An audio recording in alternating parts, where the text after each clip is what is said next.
سلیمان بن مغیرہ نے کہا ہمیں ثابت نے حضرت انس رضی اللہ عنہ سے حدیث سنائی. انہوں نے کہا مجھے محمود بن ربی رضی اللہ عنہ نے حضرت اتبان بن مالک رضی اللہ عنہ سے حدیث سنائی. محمود رضی اللہ عنہ نے کہا کہ میں مدینے آیا تو اتبان رضی اللہ عنہ کو ملا اور میں نے کہا ایک حدیث مجھے آپ کے حوالے سے پہنچی ہے. حضرت اتبان نے کہا میری آنکھوں کو کوئی بیماری لاحق ہو گئی تو میں نے رسول اللہ صلی اللہ علیہ وسلم کی خدمت میں پیغام بھیجا کہ اے اللہ کے رسول، میرا دل چاہتا ہے کہ آپ میرے پاس تشریف لائیں اور میرے گھر میں نماز ادا فرمائیں تاکہ میں اسی جگہ کو نماز پڑھنے کی جگہ بنا لوں. انہوں نے کہا رسول اللہ صلی اللہ علیہ وسلم اور آپ کے ساتھیوں میں سے جن کو اللہ نے چاہا تشریف لائے. آپ صلی اللہ علیہ وسلم میرے گھر میں داخل ہوئے.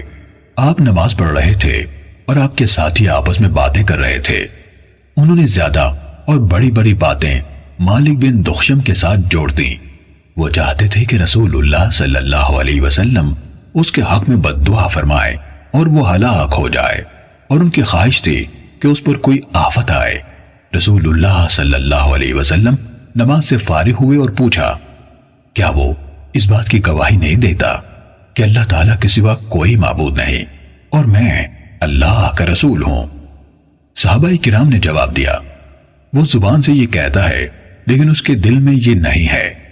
آپ صلی اللہ علیہ وسلم نے فرمایا کوئی ایسا شخص نہیں جو گواہی دیتا ہو کہ اللہ کے سوا کوئی معبود نہیں اور میں اللہ کا رسول ہوں تو پھر وہ آگ میں داخل ہو یا آگ اسے اپنی خوراک بنا لے.